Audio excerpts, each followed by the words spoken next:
This video is about a man who was kidnapped in December 1982 and tortured in the secret space system on order of the Illuminati. He was subject to MK Ultra trauma-based mind control in California. And he had a surgical procedure done on the moon to enhance his remote viewing ability.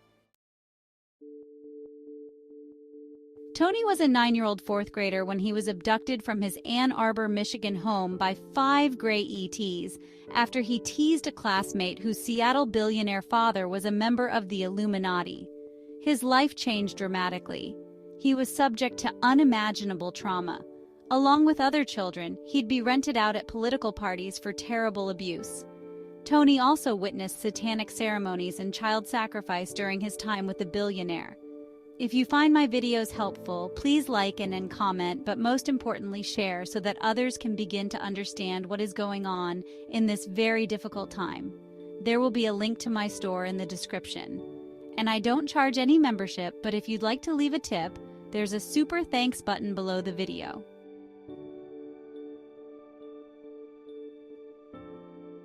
In January 1983, Tony was forced to work for a Peruvian drug-running operation that was connected to broader black market activities that extended beyond Earth, implying that extraterrestrial entities and clandestine human operations were involved in these illegal activities. Rodrigues was trafficked and forced into servitude under this drug runner, carrying out various tasks. Rodrigues connects the drug trade with broader interplanetary black market systems. He describes a complex web of corruption that includes drug smuggling, human trafficking, and other forms of illicit activity spanning both Earth and off-world environments.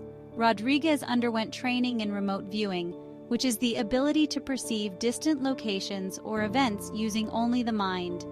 He claims that this skill was part of his role while under the control of the Peruvian drug runner.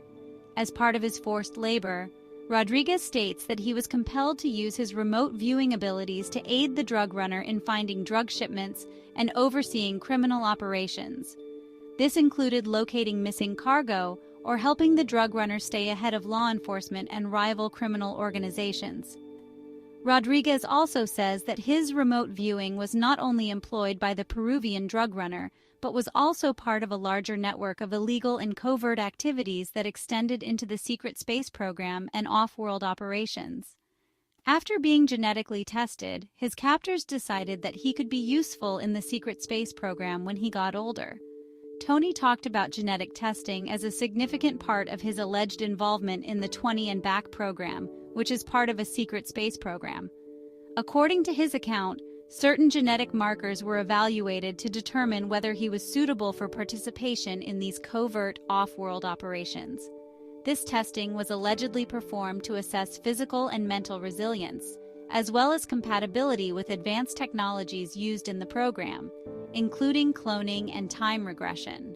Such genetic tests can be used to determine if individuals had any extraterrestrial DNA or hybridization, which would make them more adaptable to off-world environments and interactions with alien species. The results of the genetic testing determined not only whether an individual would be selected for the program, but also the specific role they would play. He describes how some individuals were chosen for combat roles, while others, like himself, were utilized for remote viewing, labor, or other tasks. Several other individuals have publicly claimed to be involved in the secret space program and the 20 and Back phenomenon, so Tony is not alone in his claims. Some of the more well-known individuals who have made similar claims include Corey Goode, who is perhaps one of the most prominent figures in the SSP community. He claims to have served 20 years in the SSP, which included working with extraterrestrial beings, advanced space technologies, and secret military operations. Goode describes his experiences with different alien species, including the Blue Avians, and his role in covert intergalactic missions. He is widely known for his appearances on shows like Cosmic Disclosure. Randy Kramer, also known as Captain K, claims that he served in the SSP for 20 years, part of which was spent as a soldier on Mars, defending human colonies from extraterrestrial threats. He alleges that he was part of the Mars Defense Force and fought alongside both human and alien allies in an effort to protect Earth and its interests on other planets. Michael Relfe is another individual who has made claims about the 20 and Back program. According to Relfe, he spent 20 years in a secret space fleet, where he worked as a soldier and operative on Mars. After completing his service, he says his memories were erased, but they later resurfaced, revealing his time working for a covert space force. Laura Eisenhower, the great-granddaughter of President Dwight D. Eisenhower, claims that she was approached to join a secret Mars colony in the early 2000s. While her narrative doesn't center specifically on the 20 and Back concept, her stories align with broader SSP themes involving secret space programs, extraterrestrial contact, and elite manipulation of global affairs. While not always grouped with the SSP figures, attorney Andrew Basiago participated in Project Pegasus, a secret U.S. government program involving time travel and teleportation. He asserts that he was a child participant in the project, which is claimed to have taken place in the 1960s and 1970s under the Defense Advanced Research Projects Agency, DARPA. He alleges to have traveled to Mars and been involved in covert missions that overlap with some SSP accounts. James Rink is another figure associated with the SSP and 20 and Back community. He discusses experiences in secret military programs, advanced human cloning, and off-world missions. Rink also created the Super Soldier Talk platform, where he interviews individuals who claim to have similar experiences with SSP and related topics. Penny Bradley claims to have served in the SSP and speaks about her experiences being abducted as a child and trained for secret off-world missions. She describes her role as a pilot in space missions and often discusses the mind control and trauma aspects of her supposed involvement. So you see, many people have had recall experiences involving the secret space program. Over the coming days, we will be examining this phenomenon of previous life recall.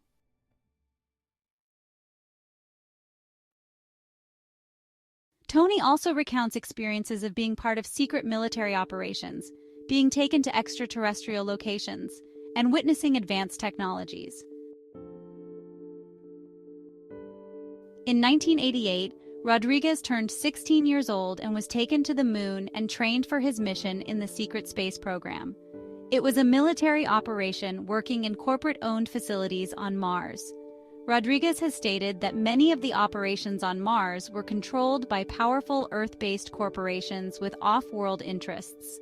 Interesting, isn't it? These corporations were involved in mining, resource extraction, and military operations on Mars. He describes these facilities as highly advanced, often utilizing technology that has been suppressed on Earth. So that you understand, there are a handful of people who own these corporations.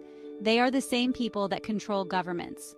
According to Rodrigues, much of the work involved manual labor, with humans serving as a form of forced labor or slaves to fulfill the demands of these corporations.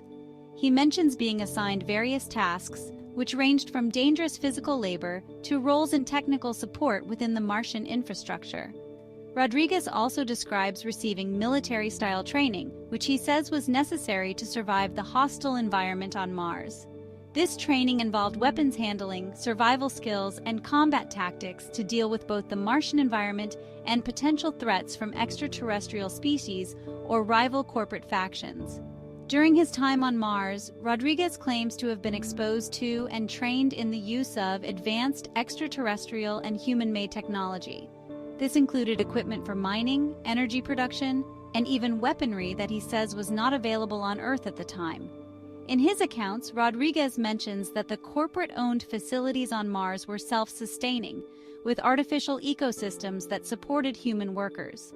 These bases were reportedly equipped with the technology needed to support life, including oxygen generation, food production, and protective structures to shield inhabitants from Mars' harsh conditions.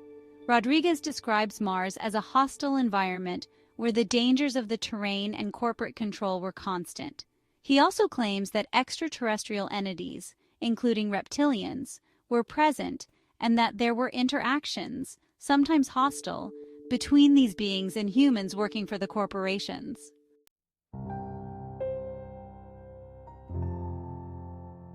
It was not until 27 years later, in 2015, that Tony experienced a significant recall event in which he began to regain memories of his involvement in the secret space program and the 20 and back commitment. According to Rodrigues, this event marked a turning point where suppressed memories of his 20-year service in secret, off-world military operations started resurfacing. As you watch this video, I hope that it will spark an interest in your understanding of why you may be different. There are millions of star seeds being awakened right now. You could be one of them. I will leave some linked videos to help you understand, and I will soon be doing a video on my own recall journey so far, in an effort to help others awaken to the reason they may be here. Now let's examine what a recall event is like.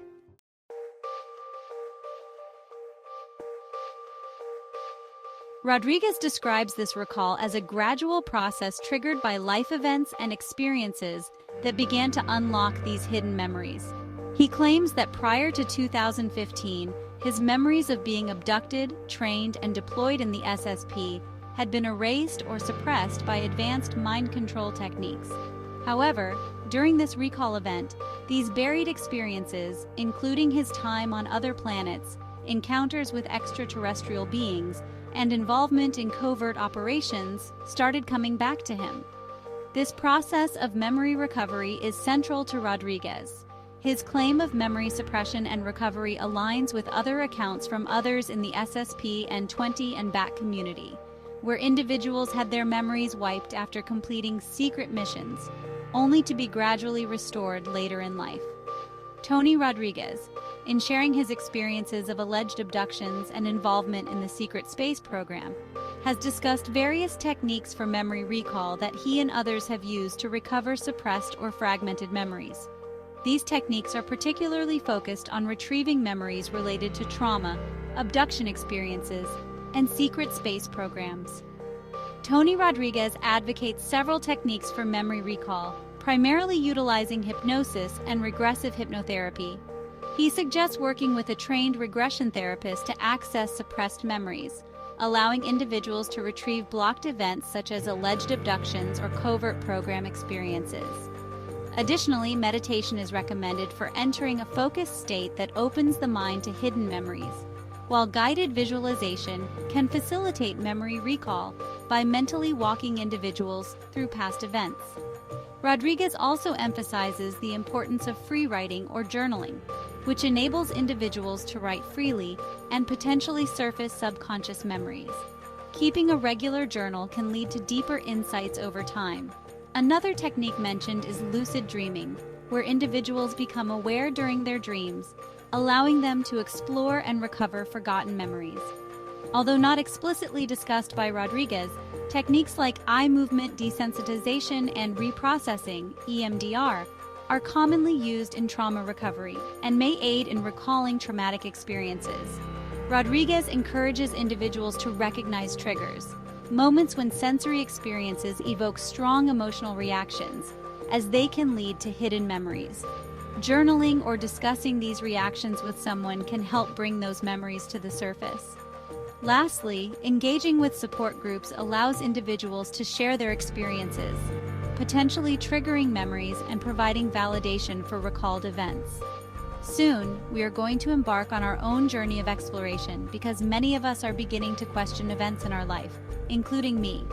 Until then, I will leave you with a quote from Rumi. As you start to walk on the way appears,